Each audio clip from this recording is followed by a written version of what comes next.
தொடக்க நூல் அதிகாரம் 47 இறை வார்த்தைகள் 8, 9 மற்றும் 28. பார்வோன் யாக்கோபை நோக்கி, உமது வயதென்ன என்று வினவினான். அதற்கு யாக்கோபு பார்வோனை நோக்கி, என் வாழ்க்கை பயண நாள்கள் 130 ஆண்டுகள்.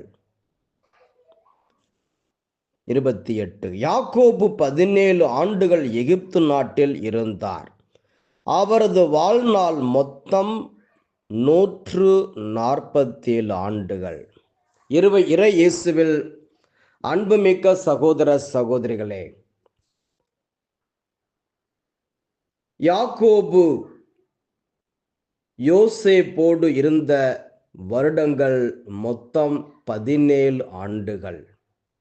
இந்த 17 ஆண்டுகள் யோசேப்பு யாக்கோபுக்கு எந்த குறையும் இல்லாமல் பார்த்து கொண்டார். அவருக்கு வேண்டிய எல்லா வசதிகளையும் ஏற்படுத்தி கொடுத்தார். உணவு, உடை, இருப்பிடம், இப்படி எல்லாவற்றிலும் கண்ணும் கருத்துமாக இருந்து தன் தந்தையை மகிழ்ச்சியோடு சந்தோஷமாக பார்த்து கொண்டார். 17 ஆண்டுகள். ஏன் இந்த 17 ஆண்டுகள்? தொடக்க நூல் அதிகாரம் 37 இறைவார்த்தை 2. யாக்கோபின் குடும்ப வரலாறு. இதுவே யோசேப்பு 17 வயது இளைஞனாய் இருந்தபோது தம் தந்தையின் மறு மனைவியரான பெல்கா, செல்பா என்பவருடைய புதல்வர்களான தம் சகோதரோடு மந்தை மேய்த்து கொண்டிருந்தார். ஆக யோசேப்பு 17 ஆண்டுகள் தன் தந்தையோடு இருந்தார். யாக்கோபு யோசேப்புக்கு வேண்டிய உணவு, இருப்பிடம், உடை எல்லாவற்றையும் கொடுத்து பார்த்து கொண்டார். யோசேப்பு சிறுவனாக இருந்த பொழுது யாக்கோபு பார்த்து கொண்டார். அதே விதமாக யோசேப்பு தன்னுடைய கடனை தீர்த்து கொண்டார். 17 வருடங்கள் தன்னோடு வைத்து கொண்டு வேண்டி எல்லாவற்றையும் செய்து கடனை தீர்த்து கொண்டார். ஆக ஒவ்வொரு பிள்ளையும் தன் பெற்றோர்களை கண்ணும் கருத்துமாக பார்த்து கொள்ள வேண்டும். பெற்றோர்கள் 20 வருடங்கள் 25 வருடங்கள் உங்களை படிக்க வைக்கிறார்கள், உணவு கொடுக்கிறார்கள், உடை வாங்கி கொடுக்கிறார்கள். முடியாமல் இருக்கும்போது ஆஸ்பத்திரி கொண்டு போய் பார்க்குறாங்க. இன்னும் வேண்டிய எல்லாவற்றையும், தின்பண்டங்கள், இன்னும் உணவு எல்லாவற்றையும் கொடுத்து வளர்க்கிற பெற்றோர்களை அதே விதமாக அதே 25 ஆண்டுகள் அவர்களை பராமரிக்கிறீர்களா? அதே 25 ஆண்டுகள் உங்களை வளர்த்த, உங்களை பாதுகாத்த, பராமரித்த அந்த பெற்றோர்களை நீங்கள் கண்ணு கருத்துமாக 25 ஆண்டுகளாவது பாதுகாக்கிறீர்களா, பராமரிக்கிறீர்களா? ஆம் அன்பார்ந்தவர்களே, யோசேப்பு அவர் தந்தையை அன்போடு கவனித்துக் கொண்டார். இந்த காலத்திலே நாம் எப்படி இருக்கிறோம்? பெற்றோர்கள் நமக்கு பாரமாக இருக்கிறார்கள் என்று அவர்களை கொண்டு போய் அனாதை ஆசிரமத்திலே அல்லது முதியோர் இல்லத்திலே விட்டு விடுகிறோமா? அல்லது அவர்களை கொண்டு போய் பஸ் ஸ்டாண்டிலோ அல்லது ரயில்வே ஸ்டேஷனில் விட்டு வந்து விடுகிறோமா? அல்லது 4 பிள்ளைகள் இருக்கிறார்கள், ஒவ்வொருவரும் பேசிக்கொள்கிறார்கள். நீ 1 மாதம் நீ வச்சிரு அப்பாவை, 1 மாதம் நீ வச்சிரு அப்பாவை, நீ 1 மாதம் வச்சிரு என்று சொல்லி இப்படியாக ஒரு தவணை முறையிலே அவர்களை அலைய விட்டு கொண்டிருக்கிறோமா? அப்பா முடியாமல் இருக்கிறார், படுத்த படுக்கையில் இருக்கிறார், இருமிக்கிட்டு இருக்கிறார், சாகும் தருவாயில் இருக்கிறார். அப்ப பிள்ளைங்க பேசிக்கிறாங்க.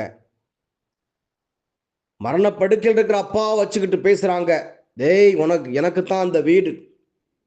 இன்னொருத்தன் சொல்றான், எனக்கு தான் அந்த தோட்டம், எனக்கு தான் அந்த இந்த மீன் குளம் என்று இவ்வாறு சொத்து எனக்குத்தான் எனக்குத்தான் என்று பேசிக் கொண்டிருப்பதை கேட்ட தந்தை என்ன செஞ்சார்? அவரே எழுந்து மெதுவா வீட்டை விட்டு வெளியே போனார். அப்பா அப்பா எங்க போறீங்க எங்க போறீங்கன்னு கேட்டாங்க. நானே போறேன்ப்பா, சமாதிக்கு போறேன். நானே போய் கடலில் போய் படுத்துக்கிறேன். ஏன்னா நான் செத்தா என்னை கொண்டு போய் என்னை தூக்கிட்டு போவீங்களான்னு கூட எனக்கு சந்தேகமா இருக்குது. என்னை சரியான விதத்தில் அடக்கம் பண்ணுவீங்களான்னு சந்தேகமா இருக்குது. நான் இப்பவே போய் படுத்துக்கிறேன் என்று இவ்வாறு போனாராம். பிள்ளைகள் மேல் அவ்வளவு அந்த அளவுக்கு நம்பிக்கை. இறை இயேசுவில் அன்புமிக்க சகோதர சகோதரிகளே, நம்முடைய பெற்றோரை நாம் நல்ல முறையிலே கவனிக்க வேண்டும். 10 கட்டளைகளை ஒன்று, honour your parents, honour your father and mother. உன் பெற்றோரை நீ கனப்படுத்து. பாவம், அந்த தாய் மகன் எங்கோ கூட்டிட்டு போறான்ட்டு மகனோட நம்பிக்கையோட போனாங்க. மகன் சொன்ன, அம்மா இங்க இருங்கம்மா, இந்த நின்னுங்க வந்துடுறேன்ட்டு போனவன் தான் திரும்ப வரவே இல்லை. பஸ் ஸ்டாண்டில் விட்டுட்டு போனவன் தான். அம்மாவுக்கு அவளுக்கு தெரியாது, படிப்பு அறிவு இல்லை. மகன் வருவான் வருவான்ட்டு எதிர்பார்த்து கொண்டிருக்கிறாங்க. காலையில் விட்டுட்டு போனவன் சாயந்தரமாச்சு, எதிர்பார்த்து கொண்டே இருந்தார்கள். கடைசியில் அவங்க வந்து விசாரிக்கும் பொழுதுதான் தெரிந்தது, விட்டு விட்டு போய்விட்டான். கடைசியா முதியோர் இல்லத்துக்கு வர வேண்டிய சூழ்நிலை. முதியோர் இல்லத்தில் இதை சொல்லி அழுகிறார். உங்கள் பெற்றோரை விட்டு விடாதீர்கள், ஒருவா சோறு போட்டு அவங்களை வீட்டில் வச்சிருங்க என்று சொல்லி எல்லோரும் முன்பாக அழுவதை நான் டிவியிலே பார்த்தேன். அவர்கள் கண்ணீர் விட்டு அழுவது நமக்கு சாபம்.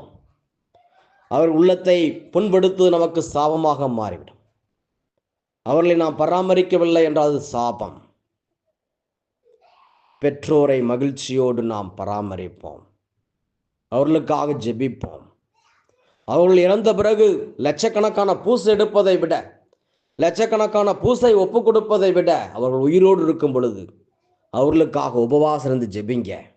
அவங்க பரலோகம் போகணும், நித்திய வாழ்வை பெற்றுக்கொள்ளணும், கடவுள் அவர்கள் பாவங்களை மன்னிக்கணும், அவங்களுக்கு கடவுள் பரலோகத்தில் இடம் கொடுக்கின்றோம். அவங்க உயிரோடு இருக்கும் பொழுதே அவர்களுக்காக நீங்கள் ஜெபிக்க வேண்டும். கண்ணீர் விட்டு உபவாசம் வந்து ஜெபிக்க வேண்டும். இறந்த பிறகு அல்ல. இறந்த பிறகு எவ்வளவுதான் பெரிய பெரிய காரியங்கள் செய்தாலும் அதைவிட ஞானமிக்க செயல் அவர்கள் உயிரோடு இருக்கும் பொழுதே அவர்களுக்காக ஜெபிக்கணும், உபவாசம் இருக்கணும். அவர்களுக்கு வேண்டிய உணவு, உடை, இருப்பிடம் கொடுக்க வேண்டும். இயேசு கிறிஸ்து 30 வருடங்கள் தாய் தந்தையோடு இருந்து அவர்களை மதித்தார், அவர்களுக்கு கீழ்ப்படிந்தார். இறக்கும் போது கூட தன் தாயை யோவானுக்கு ஒப்படைத்து, உன் தாய் என்று சொல்லி நீ பார்த்துக்கொள் என்று சொல்லிவிட்டு சென்றார். தன் தாய்க்கு ஒரு வீடு இல்லை, நீதான் மகனார்ந்து பார்த்துக்கணும் என்று சொன்னார். ஆக சிலுவையில் இருக்கும்பொழுது கூட தன் தாயினுடைய எதிர்காலத்தை பார்த்தார், நல்ல முறையில் இருக்க வேண்டும் என்று பார்த்தார். நாமும் நம்முடைய பெற்றோர்களுக்கு வேண்டிய உணவு கொடுப்போம், அவர்களுக்கு கொடுக்க வேண்டிய பணத்தை கொடுப்போம், அவர்களுக்காக ஜெபிப்போம். ஆண்டவர் நம்மை ஆசீர்வதிப்பார். ஜெபிக்கலாமா? நன்றி இயேசப்பா, இந்த அருமையான செய்திக்காக நன்றி ஆண்டவரே. இயேசுவே, எங்கள் பெற்றோர்களை நாங்கள் மறக்கக்கூடாது. எங்கள் பெற்றோர்களுக்கு உனக்கு வேண்டிய உணவு, இருப்பிடம், உடை எல்லாவற்றையும் கொடுத்து அவர்களை பராமரிக்க எங்களுக்கு உதவி செய்யுங்கப்பா. ஆசீர்வதிங்க. உங்களுடைய பரிசுத்த ரத்தத்தால் அவர்களை கழுவுங்க. தெரிந்தோ தெரியாமல் அவர்கள் செய்த பாவங்களை மன்னியும். அவர்களுக்கு நித்திய வாழ்வு தாங்க, பேரின்ப வாழ்வு தாங்க. இயேசுவே, அவர்கள் நரகத்திற்கு செல்லக்கூடாது ஆண்டவரே. இயேசுவே, உமக்கு நன்றி இயேசப்பா. இந்த உலகத்தில் அவர்கள் மகிழ்ச்சியாக இருக்கணும், இந்த உலகத்திற்கு பிறகு மகிழ்ச்சியாக இருக்கணும். ஏசப்பா, இயேசுவே மன அமைதியை தாங்க, சமாதானத்தை தாங்க, மகிழ்ச்சியை தாங்க. நன்றி இயேசுவே. ஆண்டவரே, முதியோர் இல்லத்தில் இருக்கிற முதியோர்களை ஆசிர்வதிங்க, அனாதை ஆசிரமத்தில் இருக்கிறவர்களை ஆசிர்வதிங்க. எல்லோரையும் நிறைவாக உம்முடைய வல்லமையால் உம்முடைய இரத்தத்தால் கழுவுங்க. நன்றி இயேசுவே. இந்த ஜெபங்களை எல்லாம் எங்கள் ஆண்டவர் இயேசு கிறிஸ்து வழியாக உம்மை மன்றாடுகின்றோம். ஆமென், ஆமென்.